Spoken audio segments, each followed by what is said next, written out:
Tonight on KGW News, a frightening day at the mall. Armed officers go store to store looking for a shooter. Plus, a takedown behind bars, now under intense scrutiny.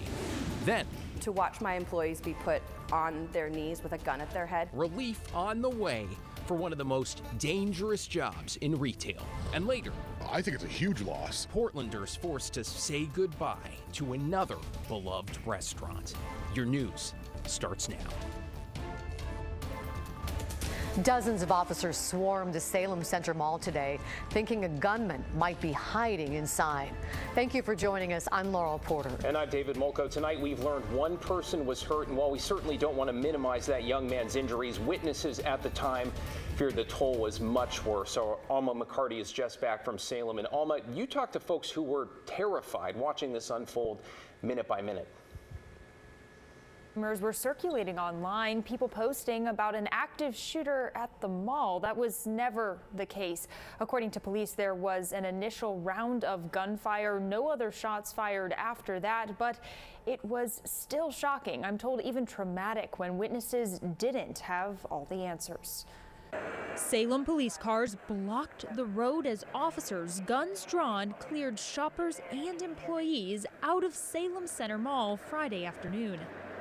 After finding a juvenile victim shot and wounded near the corner of High Street and Chemeketa Street, they searched the building for a suspect, looking out for any other possible victims. Los clientes y me dijeron que había una persona fuera con una pistola. Anna Coria, working at Boba Boom across the street, heard shouting nearby.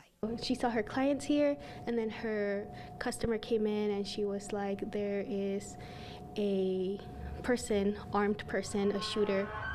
Moments later, Anna described people rushing out of the mall. Some of them were crying, they looked in distress, and she didn't exactly know what was going on. People in businesses and a school nearby the mall told to shelter in place, while everyone else instructed by officers to avoid the area. When some of her customers that weren't aware would come in, or some of the people from the mall came in, she would let them in and then just lock the door after that. Police never found a suspect in or near the mall, though they determined this was an isolated incident.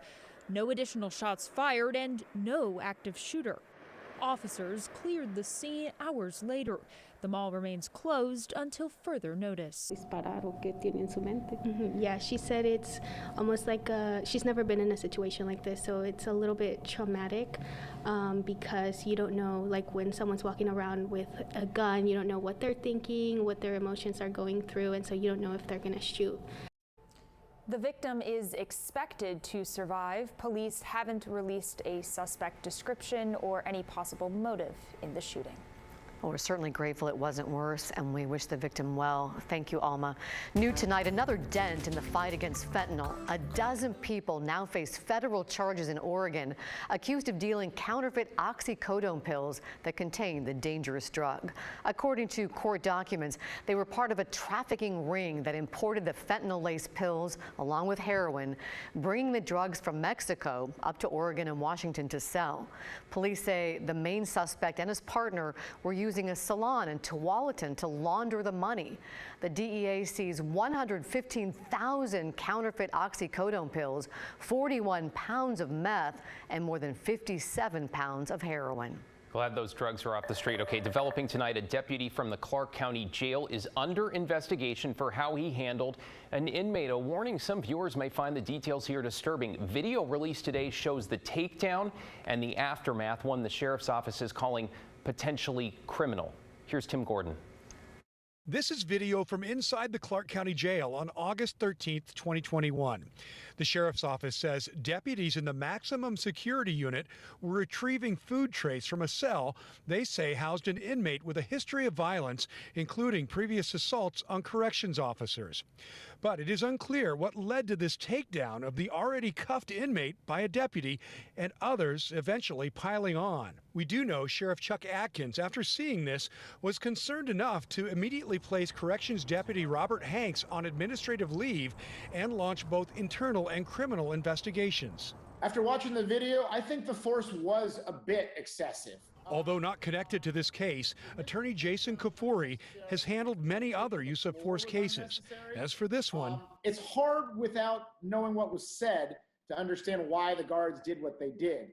But in general, it seemed, especially since he was cuffed, to be more force than was necessary. But Kafoury's not surprised by what he sees here. We just, as the public, got an eye-opening video because there was a video in this particular incident. But the reality is this is happening to people in jail all the time. Another potentially concerning element is the use of tethers on the inmate and the force used by deputies to pull the jailed man's arms through his cell door opening to release the cuffs.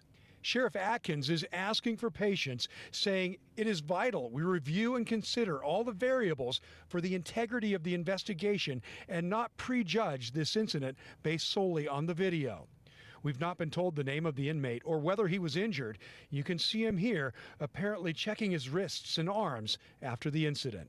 Again, 2 investigations, and the criminal investigation was conducted by the Pierce County Sheriff's Office. Their report is now with the Clark County prosecutor. He tells me he has a team looking at it, but there's no timeline yet in terms of any decisions about charges. We've got all the videos in this case up at KGW.com. In Vancouver, Tim Gordon, KGW News. Now let's get you to your top headlines on the crisis in Ukraine. Drone images show the damage after parts of a Russian missile fell on a residential building today in the Ukrainian capital of Kyiv. 1 person died, at least 4 were injured. And another haunting visual in Ukraine, a silent protest and remembrance of the young killed in the Russian invasion.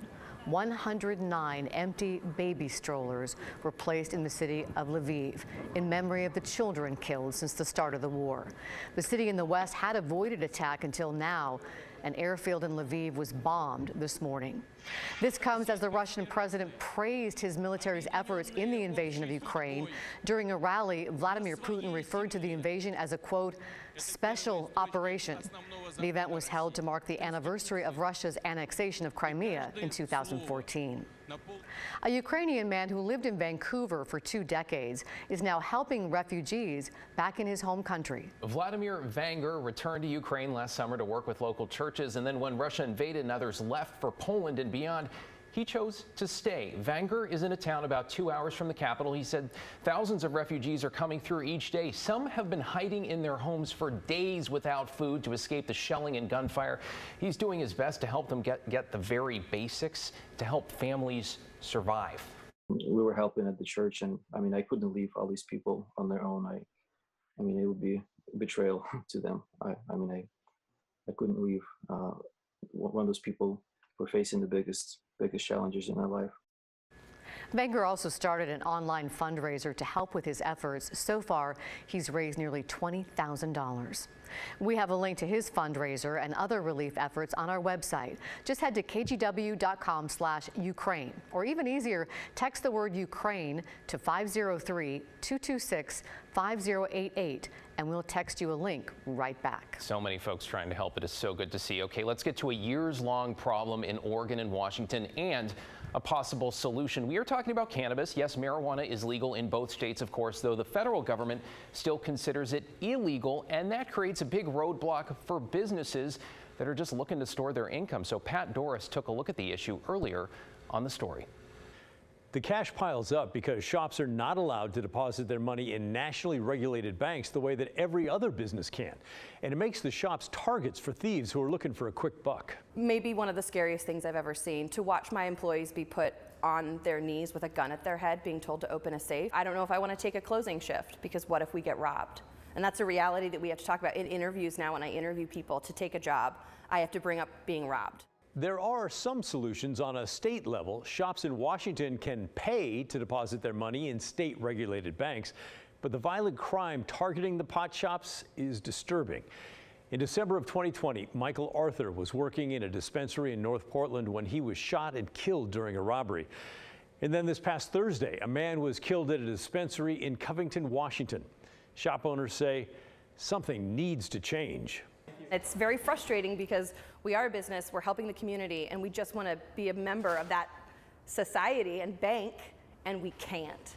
Washington State Treasurer Mike Pellicati has been in Washington, D.C. this week, meeting with representatives and senators to try and get support for a new law that would allow all banks to accept money from legitimate cannabis-related businesses. You can't have a $1.4 billion a year transaction taking place in the state of Washington in cash and not have the risk of these type of robberies.